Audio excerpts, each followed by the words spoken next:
Danny Gaffon for Pro Boxing Fan, delighted to be joined in Belfast. Billy Nelson. Billy, here, there and everywhere, but here for Lewis Crocker, Paddy Donovan. Unreal fight, looking forward to it. Talk us through it. It's going to be an exceptionally good fight. Both boys, very top of the game. Excuse me. I believe I've got the better man. I know he's more powerful. Paddy's kidding himself on if he thinks he punches as hard as Lewis. He is a skillful guy. But let me tell you something, they're so underestimating Lewis Crocker's skill set. He doesn't really show it because he wants to take your head off, but things have changed in this camp, and changed for the better. Without giving the game plan away, you alluded to it up there about how Lewis, through choice really, has elected to fight as opposed to box. Do you think against Paddy Donovan we see a bit more of Lewis Crocker, the boxer, than we have seen? You'll find out on Saturday. But let me assure you, he's in the best form of his life. He's been sparring two guys that are much better than Paddy, in my opinion, Kieran Malloy and Josh Taylor, and he's been looking exceptional. Paddy's last meaningful fight was against Lewis Ritson. Now, eventually did force the stoppage in that fight. What did you make of that performance against Lewis? Well, in Paddy's words, Paddy slagged off Lewis for fighting Jose Felix, who stopped Gary Cully. And Jose Felix was a light welterweight, and Lewis battered him in 5 rounds, dropped him a body shot, nearly took his head off with a left hook. In comparison to Paddy's snorefest against Lewis Ritson, because I was there, and he stopped him on his feet, remember, never dropped him. This guy that punches harder than Lewis Crocker. Paddy's claiming that he punches harder than Lewis Crocker. Couldn't stop a lightweight on his feet. He stopped a lightweight on his feet rather than knock him out, like what Crocker done to Jose Felix. A lot has been said about Lewis's fight with Conor Walker. Now, Lewis has alluded to problems going into that fight. It wasn't the best Lewis Crocker. Are you confident we see a much better version of Lewis this time around? Far better. He was loading up, hurt his hand in there was about the last 20 seconds of the last round of sparring. And this is the third time in a row it's happened. This time it went absolutely perfect. But see the Tyrone, the Felix, and the Conor, the last spar, he's damaged his hand in the three last spars. If it wasn't for bad luck, he'd have had no luck. But this has been exceptional, camp. Exceptional. The best of sparring. We've had Cyrus Patterson up as well, who was a cracking fighter. But Josh Taylor and Kieran Malloy was exceptional. Super sharp, super strong, nutritionist on board, strength and conditioner. You'll see a difference. Absolutely. Billy, got to talk to you about Saudi. Is it starting to even sink in about what just happened? It feels like a bit of a dream. It was a whirlwind 3 days, even following it on social media, on the TV. I can't imagine what it was like living it. It was a bit bonkers, sitting in the house on Thursday night at 6 o'clock. 12 hours later, I'm on a plane going to Saudi. Arrived there at 6 o'clock in the morning of the day of the fight. Listen, ultimately it's my job as Martin's manager to maximise his earning potential, you know, and that's what's coming from the great Eddie Hearn up on the stage there, who's the world's best promoter. You know, he has said in interviews, it's his job, and a manager's job to maximise the earning potential for your boxer. Well, we done that on Saturday.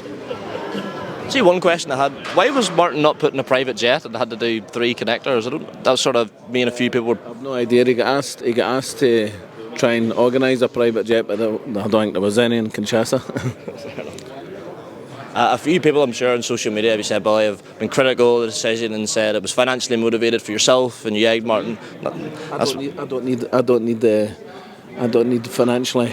When you've been on the journey you've been through with Martin and people are making comments like that, does it get to you, or are you sort of past caring what people on social media? Mate, the wankers that no got a clue about the game. I don't need financial support for boxing. I could walk away from boxing now and live the life that you would dream of, because I've worked my bollocks off my whole life. So, you know, it's no the Billy Nelson show. It was Martin Bakole, and he's been exceptionally well rewarded. You spoke to me off camera there, but that May date, FA Jagba, still 100%, although not for a final eliminator, but good to have the guarantee of a big fight on I believe it's a Ring magazine card for Martin. 100%. His Excellency also, it was confirmed that before the fight that we were going to fight Effie Jagba, and His Excellency confirmed it immediately after the fight when he walked, asked us to come over to him, and said after Effie Jagba, beat Effie Jagba and you'll be back in the same position you were before the Parker fight. Have you spoke to Martin at length since? I'm sure he's looking for a bit of sleep, to be fair. Have you had kind of conversations about... We had 2 meetings the day after the fight, and everyone's fine. Everyone's brand new. He never got, he get dazed, and because he's lack of fitness, I wasn't willing to. Do you want me to let Joe Parker tee off on him? That's not going to be the case. But we get 2 wins under our belt. I'll be screaming for the rooftops for a rematch with Joe, or 1-1, just 1-1, a full camp. We'll see if we go off with Joe Parker next with full camp. We take it, and we beat him.